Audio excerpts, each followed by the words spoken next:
إن في الجنة نهرا من لبن. Bismillah. The Shaykh said then that in looking at this khilaf, he wants to tell a story while looking at the hadith. In other words, in the story you'll see the hadith emerging and how this came out. He said, as we know, in the past, it was the nature of the seekers of knowledge, the talabat al-ilm, that they would go and they would seek knowledge by seeking out the ulama in different lands and places and asking them questions about the difficult matters and what they were learning. And he said in the 2nd century of Hijrah, many of the ulama would go to Hajj, and the students of knowledge would go to Hajj, and they would be able to see these different ulama at the same place. They might not be in the same places where they came from, but they'd be in the same place at Hajj. And he said during that time, the three of the greatest ulama of Al-Iraq were Abu Hanifa radiallahu anhu, Ibn Shabruma, and also Ibn Abi Layla. These were three fuqaha that were well known, and everybody considered them to be references of the sacred law. And some of the students who were having difficulties in understanding the concept of buying with conditions. They wanted to know, is buying with a condition, with a stipulation, is it permissible or is it not permissible? So they went to Abu Hanifa radiallahu anhu and they said, what do you think about some business transaction of buying and selling in which there's a stipulation in that? Abu Hanifa radiallahu anhu said, the actual transaction is invalid and the condition is invalid. So that was one opinion. And then they went to Ibn Shabrumah and they said to him, what do you say about buying with a condition? And he said that the buying was valid and the condition was valid. So he said the opposite of Abu Hanifa. And then they went to Ibn Abi Layla and they said, what do you say about the buying and selling here with a condition? And Ibn Abi Layla said, the actual transaction is valid, but the condition's invalid. So at this point, obviously, they don't know what's going on. They got three completely different answers from three different great ulama. These are all knowledgeable people. So they go back to each one. They say, you said this, and so said this. And Abu Hanifa radiallahu anhu said, I don't know other than I was told in this hadith, and he related the isnad of the hadith back to the Prophet ﷺ. So the Shaykh mentioned that these differences in fact result, and based upon these differences, there are many disagreements about human transactions. And he said, for instance, in our time, there is the idea of renting until you own something. This is obviously a type of condition that you're stipulating in the buying, that you're going to be renting this, but you rent to own, for instance. And so he said, and there are many other examples of this.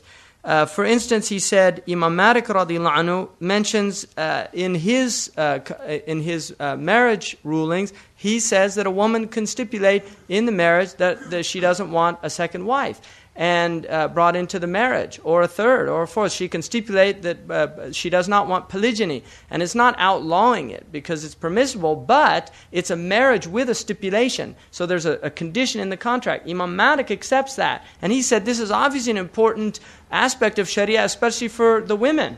The khilaf does have, the difference has social implications for people. And so that difference exists. You can start hearing all the...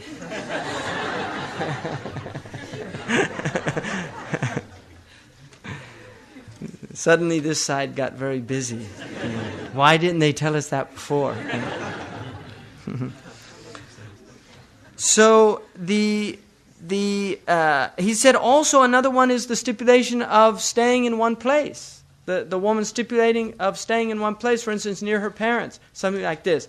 Imam Malik will recognize this, whereas the other imams won't. So these type of khilafat, these differences, are actually really important. And Imam Ibn Taymiyyah, rahimahullah, who was one of the great imams of the Hanabila, he agrees with Imam Malik in this, even though he's a Hanbali. He agrees that in fact these are valid conditions that should be accepted when they're stipulated.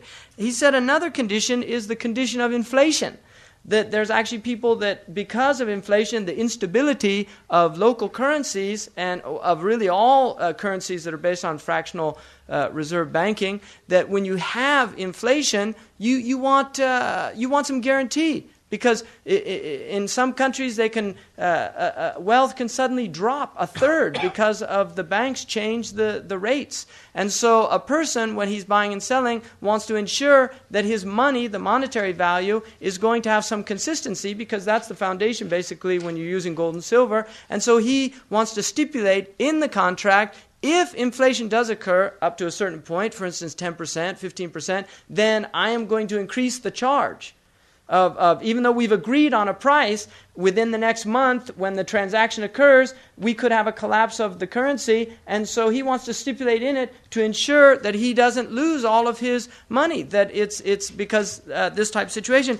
So these are all really important differences, especially in the modern world, because many of the transactions now involve lots of stipulations. You can see when you buy things, there's all these stipulations and things like that. So they really do have a very important relevance at arriving at this. And this is all based on whether or not the foundation of transactions, is it permissible? If there's no clear proof that it's impermissible, is it permissible for us to do transactions as we see beneficial to us, in the absence of any textual evidence that it's not permissible or not? And so from the original, what he's showing is from the original difference that he mentioned about these imams, of whether the root things are permissible or impermissible, then to the next level of it, which is about whether or not in transactions it's permissible, and then finally how all of these differences begin to emerge based on these essential differences. So these are important differences in the Sharia.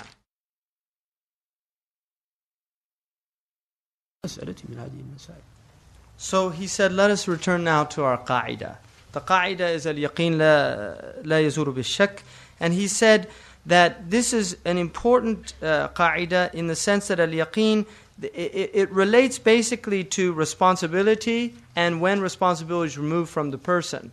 So that's at the essence of this ruling. And he said that this is an extremely important qa'idah, especially when we look at those things such as legal rulings that occur in courts. When we look at what the qadi, who listens to people, he listens to the one claiming something happened and to another one claiming that it didn't happen. These type instances, and when they swear under oath, these type things, it's important in relation to the groups and to individuals and many other things. And then he mentioned that obviously that this qa'idah enters into both ibadat and mu'amalat. It enters into those things that are devotional between a servant and his Lord, and those things that are related to human transactions. Those things that relate to the behavioral transactions, financial, marriage, all these type of things between the creation. So he said you can see that this ruling then applies to tahara, it applies to fasting, to salah, it applies to prayer, to saum, to fasting, to making hajj. There are rulings that are dependent upon this qa'idah in determining what exactly the ruling is. And he said it also enters into the mu'amalat. And he said, for instance, if a person leaves his house, and he said we're going to look at how this relates to ibadat. If a person leaves his house and he did wudu in his house, and then he goes out, and then later on the adhan goes, he decides he's going to go into the mosque and pray, and then he starts doubting, am I in wudu or not? Now he remembers when he left the house that he was in wudu. But now he has doubt. He doesn't have any certainty that he broke his wudu or even dhan, but he thinks, he doesn't know. It could be either or. In this instance, he applies this qa'idah. Al-yaqeen la yazuru bil-shak. The yaqeen is not removed, the certainty is not removed by doubt. So the origin then is that he was in wudu, so he goes in and he prays. Now Imam Malik, he differs in this ruling. He says no. Now what the Shaykh said is it's important to understand that Imam Malik radiallahu anhu is not disagreeing with the ruling. He's not, he confirms the ruling. The ruling is sound according to Imam Malik, this principle, this axiom that we use. But Imam Malik differs between conditions and preventatives. In other words, Imam Malik says that shak لا يؤثر في الشرط. That the shak, the doubt, in fact, has an impact on a condition. Now, tahara is not desired for in and of itself. It's a condition for the validity of your prayer. So when you are going to your prayer, Imam Malik says, indeed, if you have doubt that whether or not you're in wudu, you're not in wudu.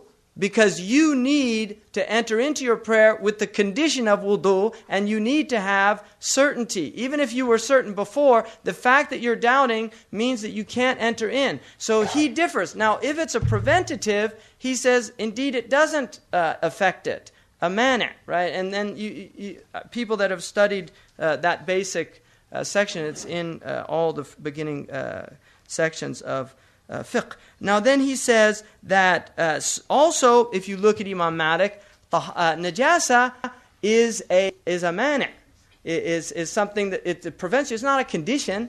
It's something that prevents you from praying. If I have something foul on my robe, it prevents me from praying. Now, Imam Malik radhiyallahu anhu says, if you doubt whether you have najasa that is on your robe or not, he says you just take it and you like put water in your mouth and you blow on it, and you're not washing it, or you take water and just sprinkle it on it, which is called nadah. It's not removing the najasa. So Imam Malik says you do that not to remove the najasa, you do it ta'abudiyah.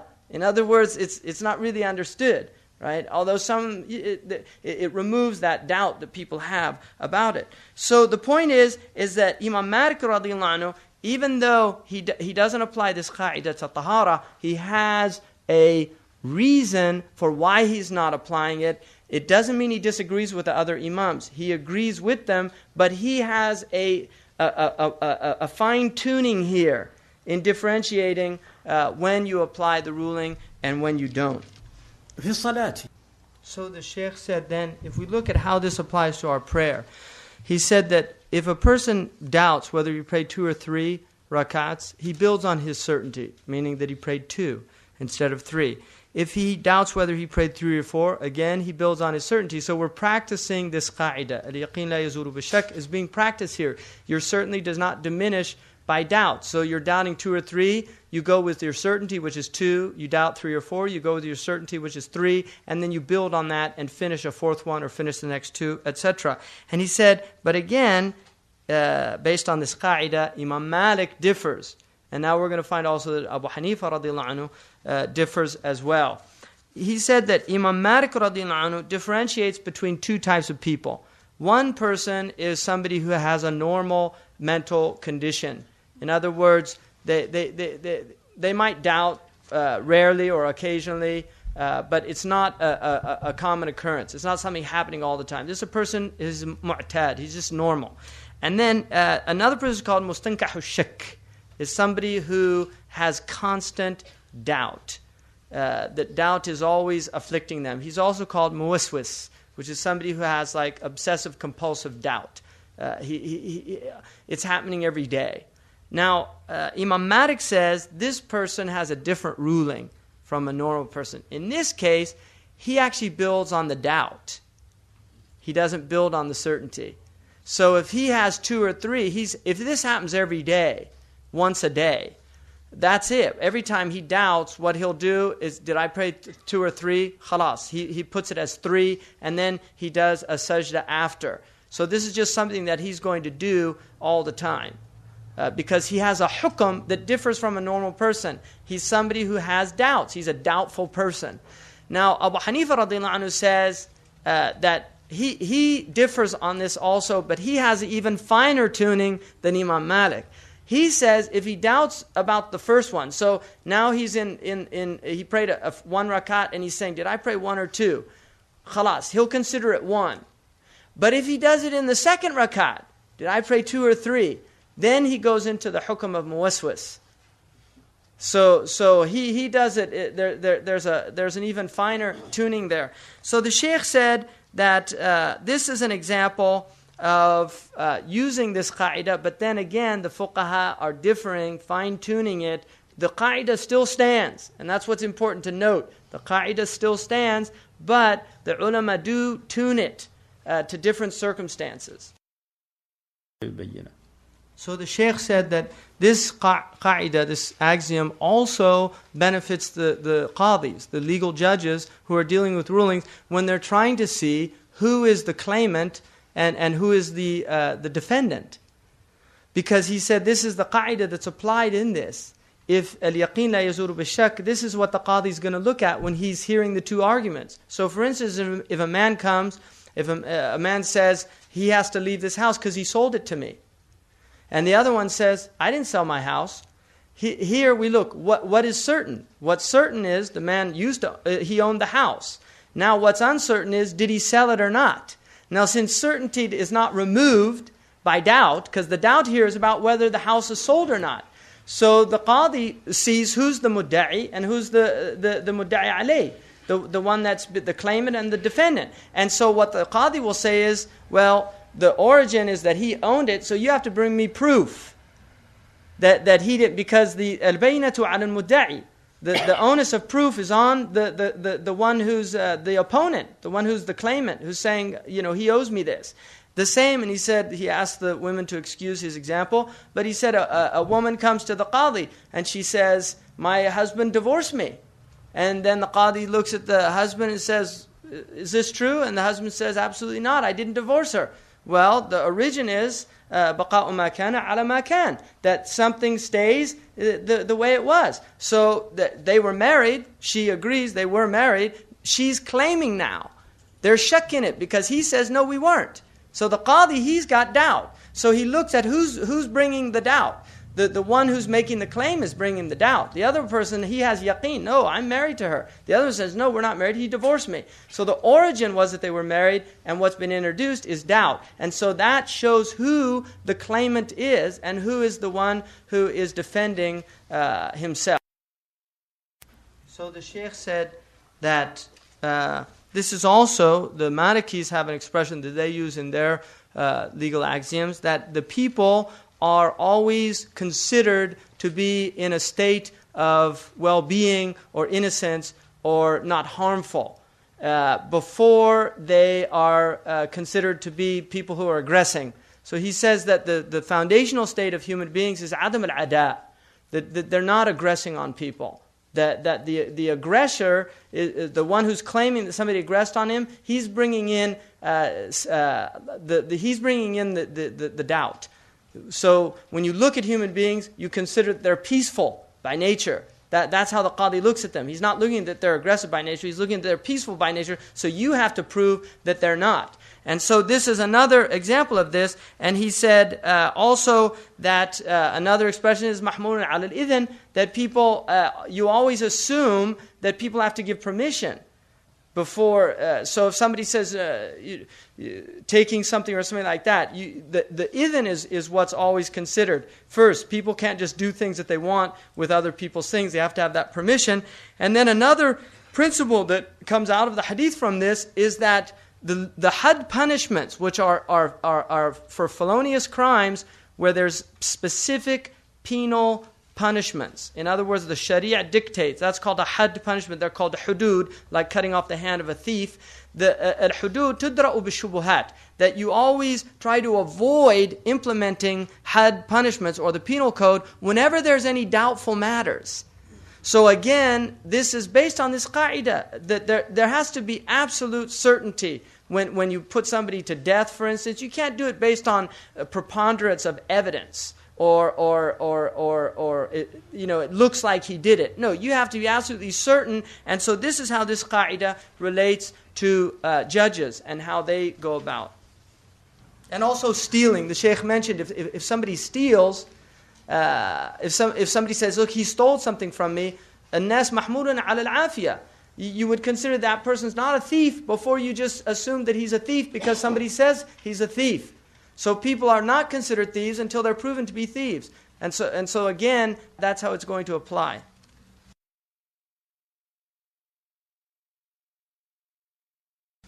If people have, I'm going to take 4 questions, inshallah. 2 from the ladies' side and maybe 2 from the men's side. I mean, we should do 2 and 1. No, I'm just kidding. So the Shaykh said that the plant that the tobacco comes from, the tobacco plant, he said that asr al-ashya tahara, that this is tahir, and things that are pure are good things. So he said that is the foundation when we look at it. What then has to be proven is that the harm is not specific harm, but rather general harm. In other words, that it harms everybody.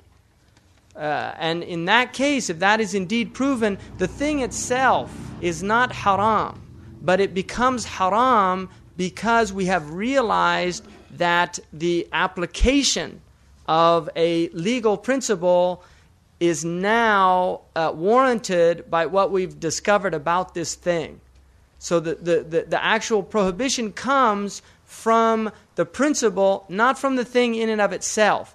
And he said that the only reason that there would be a difference of opinion is because the ulama might not have that information.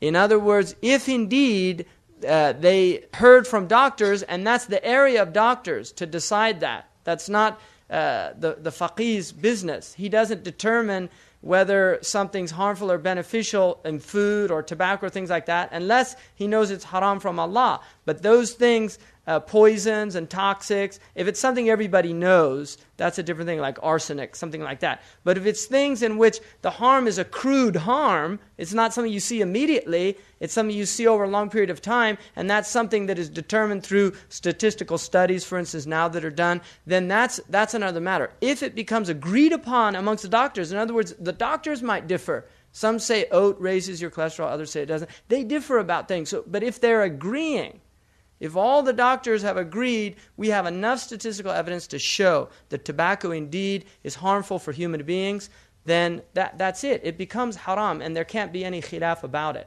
But the thing is not haram in and of itself. It's important that people understand that, because only Allah can do that. Only Allah can make something specifically haram. It becomes haram because of the application of the principle, right? Tahqiq al-manat. The principle, it's realized where it applies to, and that's where the prohibition comes. So the Shaykh said that really it's another field. We're not. The question is about using sexual proof if it's built on a weak hadith, but the thing in question is beneficial. What would the ruling be? Does the rating of the hadith have any concern? And the Shaykh said that really this is another area of study, and that is how the hadith, the relationship of the hadith to derived legal rulings. And he said the ulama have differed about it. Some of them consider the weak hadith and other ones don't. He said, for instance, that Ahmad ibn Hanbal, he applies the weak hadith. He prefers it to analogical reasoning. Another example of the ulama in this question, some of them say absolutely not. You never use a weak hadith. And other ones say indeed you use it for things that are related to virtuous acts. They're not related to legal rulings of the halal and the haram, but they're rather related to those virtuous things like recitation of Yasin, something like that, virtuous acts that one draws near to Allah with. Some of the ulama said that it's permissible, and even there they have stipulations on it. And he mentioned that Sidi Abdullah wa Hajj Ibrahim fi Tar'at al-Anwar, which is his abridged version of the famous 1,000-line poem on the technical vocabulary of the muhaddithun, mentions that the weak hadiths indeed are used with condition, and some of them say that it's not, and others say no, that you can use it without any conditions. So these are the three opinions that have come from the ulama about it. But he said that the ulama really, you have to go into, they have techniques whereby these things are determined. And you really, studying is a long process to get to the point where you really understand all the variables involved in the process of deriving legal rulings, which is why obviously ijtihad is anybody that thinks that they can do this stuff nowadays, I think, is a real deluded fool. But everybody's entitled to their opinion. سائل يسأل. He said the Shaykh also wants to add an additional remark about this, and he said weak hadiths are not one, and it's important to understand that. Some of them divide them into 40 different categories, more or less. it's important to note that not all weak hadiths have the same ruling. Some can be extremely weak. Others actually can be quite close to being good hadiths because there's a lot of different narrations of them, even though they're all weak. So he said it's not an easy black and white type situation. You can't give a one-time answer. You have to really look at every individual. And this is something that's really essential to our sacred law, is you have to really look at each individual case. Unlike allopathic medicine, where everybody who has the same disease gets the same medicine.